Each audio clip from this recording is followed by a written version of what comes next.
വിസ്മയ park സന്ദർശകന്മാരെ വിസ്മയിപ്പിച്ചുകൊണ്ടിരിക്കുകയാണ്. ആ നാമധേയം അന്വർത്ഥമാക്കുന്ന നിലയിലാണ് ഇവിടെയുള്ള അതിൻ്റെ സംവിധാനങ്ങളും എല്ലാം. ഇപ്പോൾ നിങ്ങൾ കണ്ടില്ല, ഇതൊരു പുതിയ അനുഭവം, ഞാനിങ്ങനെ ഇതൊരു കയറിയിട്ടില്ല.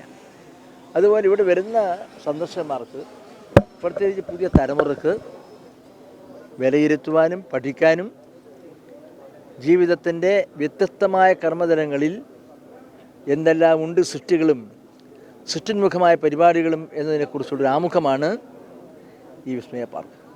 എൻ്റെ മാന്യ സുഹൃത്ത് ഗോപി ചുമതലയേറ്റതിന് ശേഷം ഇങ്ങോട്ട് പലപ്പോഴും വരണമെന്ന് ആഗ്രഹിച്ചത് ആണെങ്കിലും ഇന്നാണ് ഇതിന് അവസരം കൈവന്നത്. അതല്ല, നിങ്ങൾ വിചാരിക്കല്ലോ പേടിച്ചാന്ന്. ഈ തൊണ്ടൻ പേടിച്ചിട്ടെന്താ കാര്യം?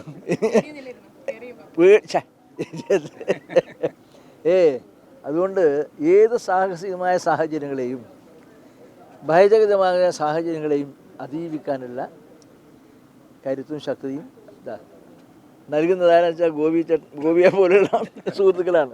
ഇടതും വെല്ലൊക്കെ നിൽക്കുന്ന സുഹൃത്തുക്കളില്ലേ, മാഷ്, അതായത് അവരുടെയൊക്കെ പിന്തുണ സഹായം ഉണ്ടെങ്കിൽ ഇതല്ല ഇതിനപ്പുറത്തെ കാര്യങ്ങൾ ചെയ്യുന്നതിന് പ്രയാസമില്ല. ഏതായിരുന്നാലും ഈ വിസ്മയ പാർക്ക് ഞാൻ പറഞ്ഞതുപോലെ എല്ലാവരെയും വിസ്മയിപ്പിക്കുന്ന ഒന്നായി കാണാൻ കഴിയുന്നതിൽ ഏറെ സന്തോഷമുണ്ട്.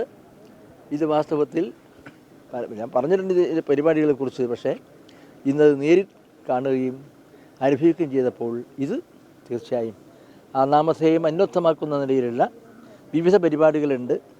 ആ പരിപാടികൾ നിങ്ങളിലൂടെ സംക്രമണം ചെയ്തുകൊണ്ട് കൂടുതൽ സന്ദർശകന്മാരെ ജില്ലക്കല്ല സംസ്ഥാനത്തിനകത്തുനിന്നും പുറത്തു നിന്നും അവരെല്ലാം തന്നെ ആകർഷിക്കാനുള്ളൊരു വിപുലമായ കർമ്മപദ്ധതികൾ ഉണ്ടാക്കിയാൽ അത് ഏറ്റവും വലിയ സംഭാവനയായിരിക്കുമെന്നാണ് എൻ്റെ വിനീതമായ വിശ്വാസം. സംഘാടകന്മാരെയും സുഹൃത്തുക്കളെയും ജീവനക്കാരെയും മാധ്യമ സുഹൃത്തുക്കൾ എല്ലാവരെയും ഞാൻ അഭിവാദ്യം ചെയ്തുകൊണ്ട് ഔപചാരികമായ പരിപാടി ആരംഭിക്കാനും വൈകി എന്നുള്ളതാണ്. അപ്പോൾ അതിന് ഞാൻ കൃത്യസമയത്ത് ഇവിടെ എത്തിയതാണ്. പിന്നെ സുഹൃത്തുക്കൾ ആതിഥ്യ മര്യാദ കൊടുമുടി എത്തിയപ്പോൾ അവർ മിനിയാന്നത്തെ ബ്രേക്ക്ഫാസ്റ്റും ലഞ്ചും കഴിച്ചിട്ടാന്ന് അറിയുന്നുണ്ട്. ഇന്ന് കഴിച്ചിട്ട് ഗോപി ആജ്ഞാപിച്ച് കഴിഞ്ഞപ്പോൾ വിരോധിക്കാൻ കഴിയില്ല. അത്രയോ ബന്ധമുണ്ട്, അത്രയോ കാലമായിട്ട്. അതുകൊണ്ട് അത് ഓർപ്പിച്ചതാണ്.